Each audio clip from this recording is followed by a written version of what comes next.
Hello दोस्तों, मैं गौतम आनंद आपको आपके अपने यूट्यूब चैनल फालतू मैथ में स्वागत करता हूं। और दोस्त, आज की वीडियो में हम लोग क्या बात करने वाले हैं? हम लोग बात करने वाले हैं 10th क्लास के, ठीक है दोस्त, 10th क्लास के एपी चैप्टर के हाई लेवल के क्वेश्चन, कुछ अच्छे क्वेश्चंस, ठीक है, जो जरा हटके हैं, उसके बारे में हम लोग बात करने वाले हैं। आपको काफ़ी मजा आएगा। अगर आप मैथ लवर्स हो तो आपको ये वीडियो देख करके क्वेश्चन प्रैक्टिस कर करके काफ़ी मजा आएगा।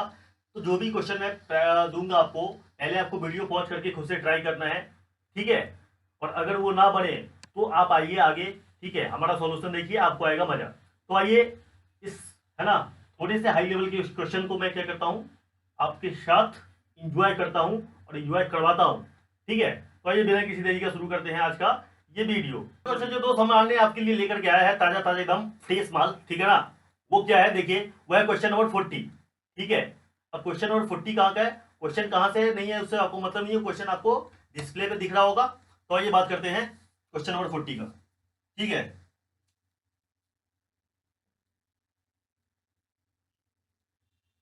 वो मैं आपको बता दूं, ये आर्य सवाल का बुक है, ठीक है। अब उसके अलग अलग उससे आपको मतलब नहीं है, क्वेश्चन मैंने आपको बता दिया, क्वेश्चन नंबर 40 है, ठीक।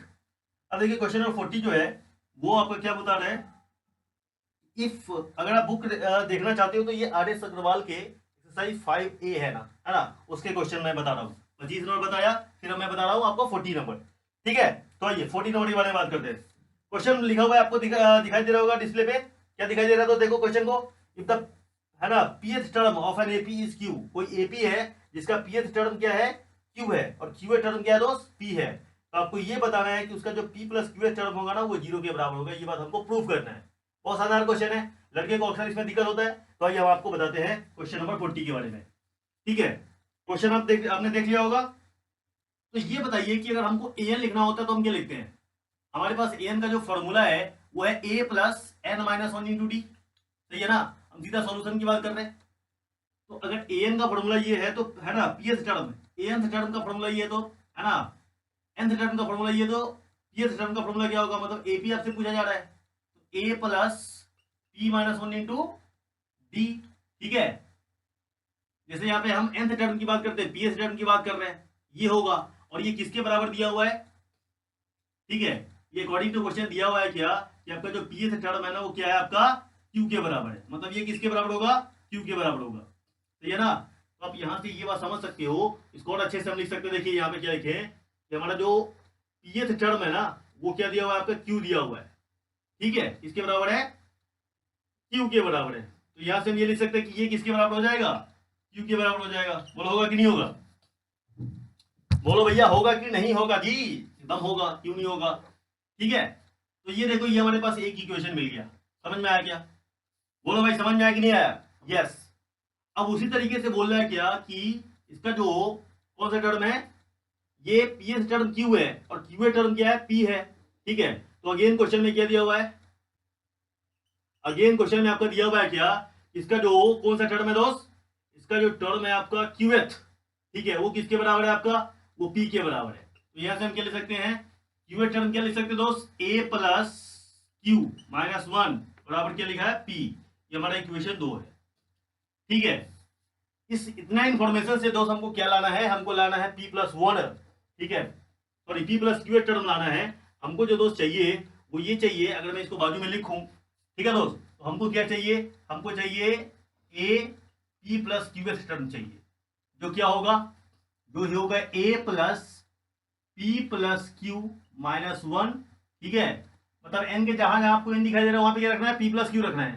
तो a plus p plus q minus one into d, और इसके बराबर क्या प्रूफ करना है आपको, इसके बराबर आपको जीरो प्रूफ करना है। क्या प्रूफ करना है, जीरो प्रूफ करना है, मतलब आपको ए पी प्लस क्यू, ठीक है, बराबर जीरो लाना है। समझ में आ रहा है कि नहीं आ रहा है, मतलब इसके बराबर आपको क्या करना है, जीरो लाना है।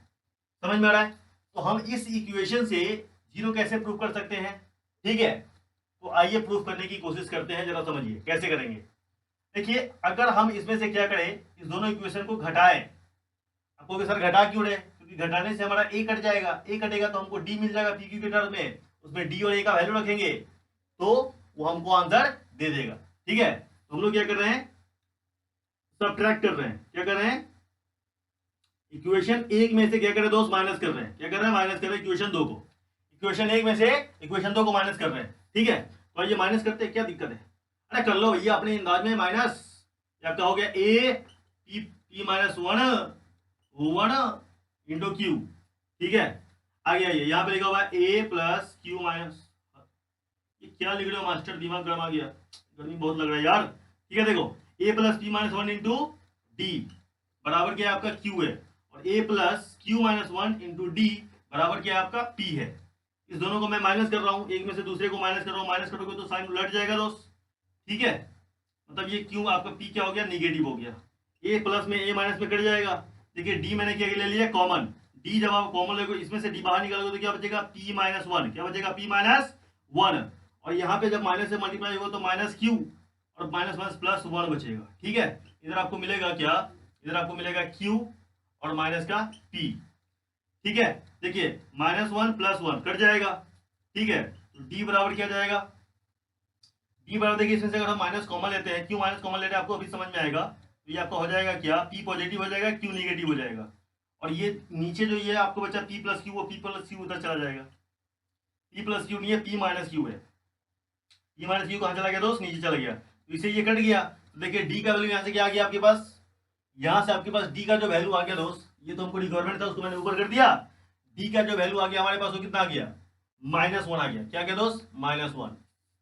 और अगर डी का वैल्यू माइनस वन आ गया, किसी एक इक्वेशन में हम डी का वैल्यू डालेंगे, हमारे पास ए का वैल्यू भी आएगा। बोलो आएगा कि नहीं आएगा? एकदम आएगा, है ना। तो हम क्या करते हैं? Put the value of D in equation first. किसी में डाल लो आप, इक्वेशन 1 में डाल लो या फिर दोस्त इक्वेशन 2 में डाल लो, कोई फर्क पड़ता नहीं है, ठीक है।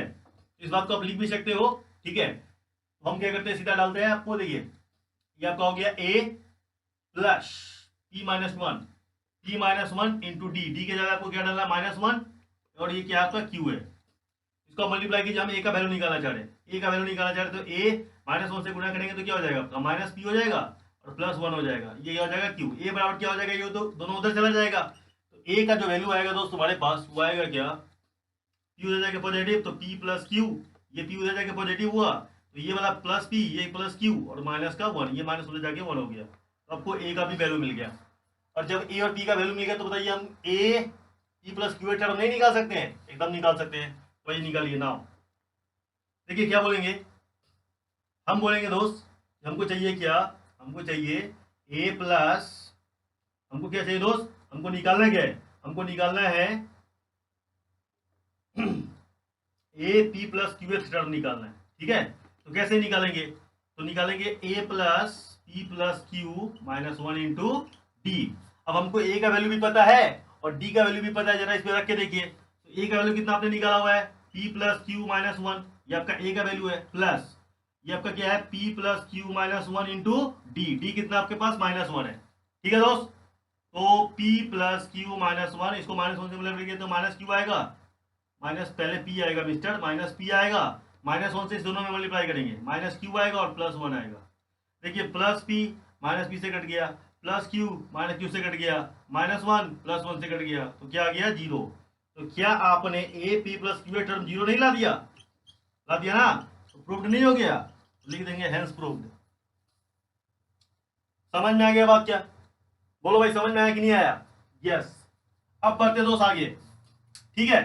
आई होप आपको ये क्वेश्चन समझ में आ गया होगा। एक बार मैं अपने स्टाइल में इसको समझा दूं। मैंने कुछ खास नहीं किया। मैंने क्या किया? हमने, है ना, एपी लिखा जो क्यू के बराबर दिया हुआ था, ये पहला इक्वेशन। ए क्यू लिखा, क्यू एस टर्म लिखा, मतलब जो आपको ये दिया हुआ था दोनों को घटा दिया, वहां से हमको डी आसानी से माइनस वन मिल गया, और डी के वैल्यू को मैंने किसी इक्वेशन वन में रख दिया तो हमको ए मिल गया। समझिए दोस्त।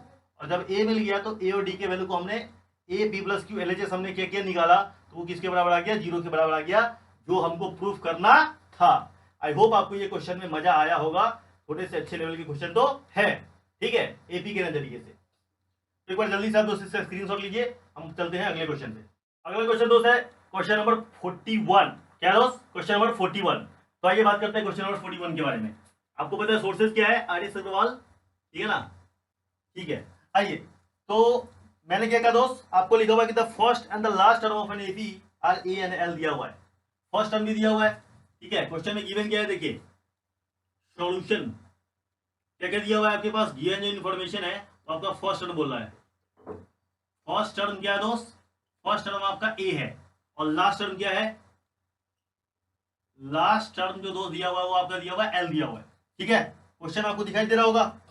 अब बोला so that the sum of the nth term, ठीक है, from the beginning and nth term from the last is a plus l. ये बहुत सिंपल सा क्वेश्चन है, ठीक है। आइए देखिए, लेकिन लड़की को हो सकता है इसमें परेशानी हो, इसलिए मैंने ये क्वेश्चन ले लिया। तो आपको बोल रहा है क्या, क्वेश्चन में ये बोला दोस्त क्या कि आपको अगर हम ए प्लस एल निकाले सम ऑफ, है ना, एक स्टार्टिंग से अगर हम क्या करें एपी का, है ना, nth टर्म निकाले, तो nth टर्म फ्रॉम स्टार्टिंग का फॉर्मूला क्या होता है आपको पता है, ठीक है, n from starting, from start, ठीक है। तो आपको पता है कि एन का जो फॉर्मूला होता है क्या होता है, एन का फॉर्मूला होता है a plus n minus one into क्या होता है दोस्त, डी होता है। बोलो होता है कि नहीं होता है, यस। ये आपको हो गया a plus n minus one into d, ठीक है। और एन फ्रॉम लास्ट क्या होता है दोस्त, फ्रॉम पीछे से अगर हम देखें तो फ्रॉम लास्ट क्या होता है, फ्रॉम लास्ट होता है, आपको पता है कि एन बराबर होगा क्या, l minus n minus one into d. ये सारा फॉर्मूला वगैरह मैं लिखवा चुका हूं आपको। अब हम इस दोनों को अगर ऐड करें, बोला कि ऐड करेंगे, ठीक है, तो क्या आएगा आपके पास, यहां पे हम थोड़ा लिख देते हैं, ये एन कहाँ है, ये एन है आपका एन लास्ट से है, ठीक है, एन लास्ट से। तो अगर आप एन को जोड़िएगा और एन लास्ट को जोड़िएगा, ठीक है, एन किसको जोड़िएगा, लास्ट से जोड़िएगा, तो क्या आएगा, जब आप इसको जोड़ के देखिए, देखिए क्या है आपका a plus n minus one into d है, और इधर क्या आपके पास, इधर आपके पास क्या है, ये है आपका एल, ठीक है, minus n minus one into d है, ठीक। जब आप इसको जोड़ के देखिए, देखिए ये आपका ए है, अगर आप डी से गुना कीजिएगा तो क्या मिलेगा आपको, एन डी मिलेगा, माइनस डी मिलेगा, इससे गुना हो गया, ये आपका प्लस एल है, और इसको गुना कीजिएगा तो माइनस आपका एन डी मिलेगा। देखिए एन डी और माइनस, माइनस प्लस और इंटू डी, तो क्या हो जाएगा आपका प्लस डी हो जाएगा। अब ध्यान से देखिए, n d plus n d minus n d से कट गया, माइनस डी प्लस डी से कट गया, तो बचा क्या लास्ट में आपके पास, ए प्लस एल। क्या बचा दोस्त, ए प्लस एल। और यही तो आपको लाना था ना, प्रूफ करना था, समझ में आ गया। तो ये क्वेश्चन थोड़ा इजी था, लेकिन देखने में आपको परेशान वाला लग रहा था, तो कुछ नहीं करना है आपको, एन फ्रॉम लास्ट का फॉर्मूला लिखना है, एन फ्रॉम ना स्टार्टिंग का फॉर्मूला लिखना है, और दोनों को ऐड कर देना है, तो आपको क्या मिल जाएगा, आपका आंसर मिल जाएगा, ठीक है दोस्त। चलिए एक बार जल्दी से इसका स्क्रीनशॉट ले ही लीजिए, ठीक है, आगे बढ़ते हैं। आइए दोस्त अगला क्वेश्चन के बारे में बात करते हैं। अगला क्वेश्चन हमारा क्या है, एक्सरसाइज 5B। अब देखिए मैं आगे सवाल बता दिया, 5B का बता दिया, लेकिन हो सकता है कि हमारे पास जो बुक है और आपके पास जो बुक है वो दोनों डिफरेंट हो, तो आप उसमें मत जाइए, आप क्वेश्चन को देखिए, ठीक है ना। क्वेश्चन जो है ना, क्वेश्चन नंबर मैंने 9 लिया हुआ है, हमारे पास जो बुक अवेलेबल है उसका, ठीक है दोस्त। तो आइए क्वेश्चन नंबर 9 के बारे में डिस्कस करते हैं, ठीक है।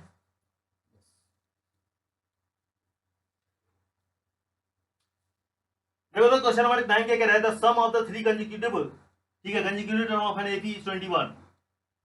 कोई एपी है जिसके 3 कंसेक्यूटिव टर्म्स। अब मैंने आपको बताया हुआ है फॉर्मूला वाले वीडियो में और उससे पहले भी कि जब भी आपको एपी मानना होगा तो आप एपी कैसे मानोगे, ठीक है ना। एपी मानने का तरीका, अगर आपको 3 एपी मानना है तो कैसे मानिएगा, ए लेंगे, ए माइनस डी लेंगे, सॉरी ए प्लस डी इधर आगे लेंगे और ए माइनस डी लेंगे, असेंडिंग ऑर्डर में, है ना, ए माइनस डी, ठीक है, ए और ये, इस तरीके से हम क्या करेंगे, 3 एपी मानेंगे। समझ में आ रहा है, ऐसा करने से होता क्या है आपको अभी पता चल जाएगा, ठीक है। हम जनरल तरीके से भी माने तब भी हमारा ए प्लस 2D, ए प्लस 3D, सॉरी ए प्लस डी आएगा पहले, ए प्लस डी और ए प्लस 2D, ऐसे भी सबका सम लेंगे तभी हमारा काम चलेगा, ठीक है। 3 एपी लेंगे तभी काम चलेगा, लेकिन यहाँ पे 2 वेरिएबल है, लेकिन जैसे आप इसको जोड़ोगे तो यहाँ पे क्या होगा, डी कट जाएगा और ये का सटाक से आपको मिल जाएगा, ठीक है ना। तो इसलिए हम क्या करते हैं, इस तरीके से माना जाता है। समझ में आ रहा है कि नहीं आ रहा है, ओके। अब ध्यान से देखिए क्या है, बोला कि 3 एपी का सम है, तो क्वेश्चन में बोला कि इस तीनों का जो सम है, एपी के 3 टर्म है, तीनों का सम कितना है, 21 दिया हुआ है, ठीक है ना। तो मतलब ए माइनस डी प्लस ए और ए प्लस डी, इस तीनों को जोड़ेंगे तो क्या आएगा आपके पास, 21 आएगा। अब देखिए फायदा आपको समझ में आ रहा होगा, माइनस डी से प्लस डी कट जाएगा, जोड़ने पे क्या मिलेगा आपको, 3 मिलेगा, 21, तो ये क्या मिल गया आपको 7। देखो कितना आसानी से आपको ए का वैल्यू मिल गया, ठीक है। अब फिर क्या बोल रहा है, sum of the square of this terms is 165। कह रहा है कि इसके टर्म के स्क्वायर का सम, ठीक है।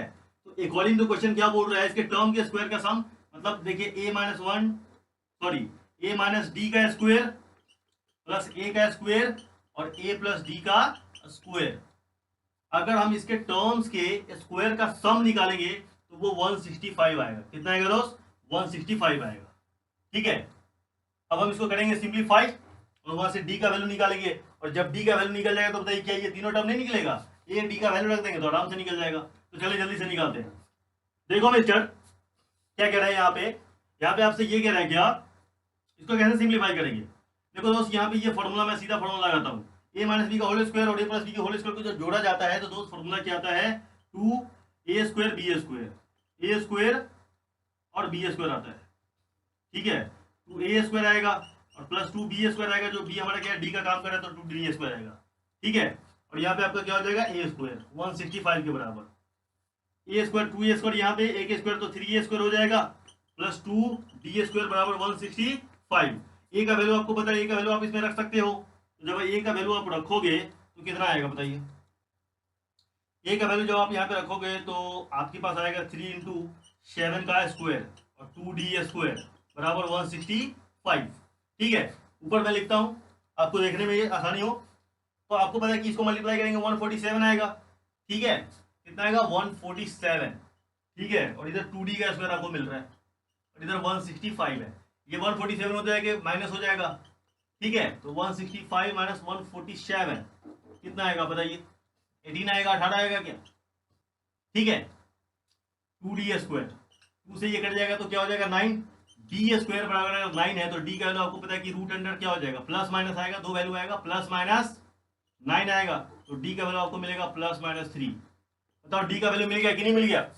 मिल गया। कैसे निकाला? क्वेश्चन में जो कह रहा था वो कर दिया। ठीक है, निकल गया। अब क्या करना था? देखो हमारे पास जो टर्म्स है, डी का दो वैल्यू आ रहा है, प्लस में भी आ रहा है, माइनस में भी आ रहा है, तो हमारे पास जो टर्म है वो a माइनस डी है, ए है, और क्या है? a प्लस डी है। तो अगर हम क्या करते हैं, इफ d बराबर 3 लेते हैं, d बराबर क्या करते हैं? 3 मतलब प्लस 3, माइनस 3 नहीं प्लस 3। तो यहाँ पे अगर a बराबर 7 रखिएगा, d बराबर क्या रखिएगा? 3 रखिएगा, तो क्या आएगा? आप क्या मिलेगा? आपको 4 मिलेगा। यहाँ पे क्या रखिएगा? a का वैल्यू 7 है और यहाँ पे क्या रखिएगा? a का वैल्यू आपका 7 और प्लस डी का वैल्यू 3, तो कितना हो जाएगा? 10। तो देखो आपको एपी क्या मिला? तीनों टर्म मिला कि नहीं मिला? मिल गया ना? 4, 7, 10, यही वो तीन टर्म्स है एपी के। ठीक है, जिसको जोड़ने पे 21 आएगा, एकदम आ रहा है, सही है ना? और अगर उसके स्क्वायर करके जोड़ेंगे तो 165 आएगा। ठीक है, ओके सर, अगर डी बराबर माइनस में ले ले तो इफ डी बराबर -3 तब भी आपको यही टर्म मिलेगा, उल्टा करके मिलेगा। देखिए ए माइनस डी, ए आपका तो ए आपका कितना है? 7। ठीक है, 7 माइनस -3, ठीक है, कितना मिलेगा आपको? 10 मिलेगा। यहाँ पे आइए, ए आपका, ए तो आपका 7 ही है तो इसमें 7 मिलेगा, और ए प्लस डी का मतलब क्या हुआ कि 7 और प्लस -3। ठीक है, तो ये कितना हो जाएगा आपका? 4 हो जाएगा, तो 4, 7, 10, सही है ना? यहाँ से भी सेम ही चीज मिल रहा है, तो यही आपका क्या हुआ? आंसर हो गया। समझ में आ रहा है? ये है क्वेश्चन नंबर 9।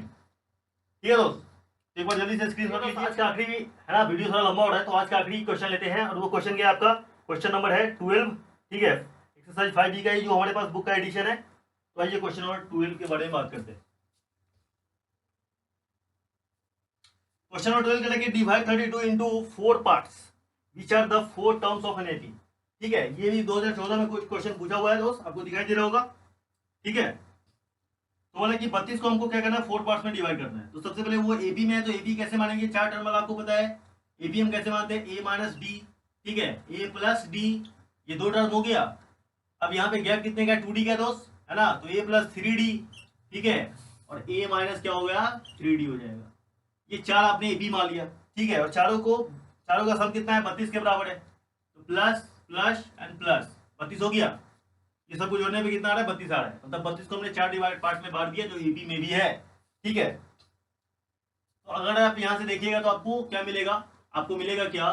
ठीक है दोस्त, आपको ये मिलेगा कि देखिए ये -3D plus 3D minus d plus d से कट जाएगा, तो आपको मिलेगा 4a का वैल्यू कितना आ गया? 32। ए का वैल्यू कितना आ जाएगा आपका? 8 आ जाएगा। देखिए कितना आसानी से हम ए का वैल्यू आसानी से क्या कर लिए? निकाल लिए।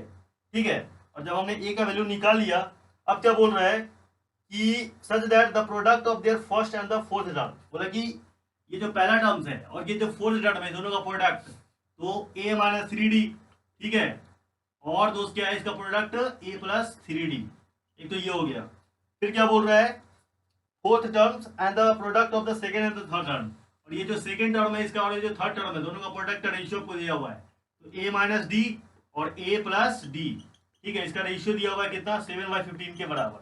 अगर हम इस दोनों का रेशियो निकालते हैं तो 7 कितना आ रहा है 15 आ रहा है, ठीक है दोस्त। यस, अब आइए इसको सिंप्लीफाई करके क्या करेंगे, a का वैल्यू है ना डालेंगे तो d का वैल्यू आ जाएगा, और जब d का वैल्यू आ जाएगा तो वो भी आ जाएगा, चारों टर्म भी आ जाएगा, है ना। तो ये निकालते हैं कैसे, देखिए ये a minus b a plus b लिखा हुआ है इंटू में, तो ये a square minus b square 3d का स्क्वायर, ठीक है, ये क्या हो जाएगा a square minus D square, इधर क्या हो जाएगा 7/15, ठीक है दोस्त। चलिए आगे बढ़ते हैं, आगे ध्यान से देखिए क्या हुआ, इसको अगर हम लिखेंगे तो आपको मिलेगा क्या a square minus 9d square, ठीक है, और इधर आपका मिलेगा a स्क्वायर और माइनस डी स्क्वायर बराबर क्या लिखा हुआ है 7/15। क्रॉस मल्टीप्लीकेशन आप कर सकते हैं, है ना, तो क्रॉस मल्टीप्लीकेशन कीजिएगा तो क्या मिलेगा आपको बताइए, 15a स्क्वायर, ठीक है, 59 से कितना हो जाएगा 135 डी स्क्वायर, और इधर 7 से कीजिएगा तो 7a स्क्वायर और माइनस 7d स्क्वायर, ठीक है।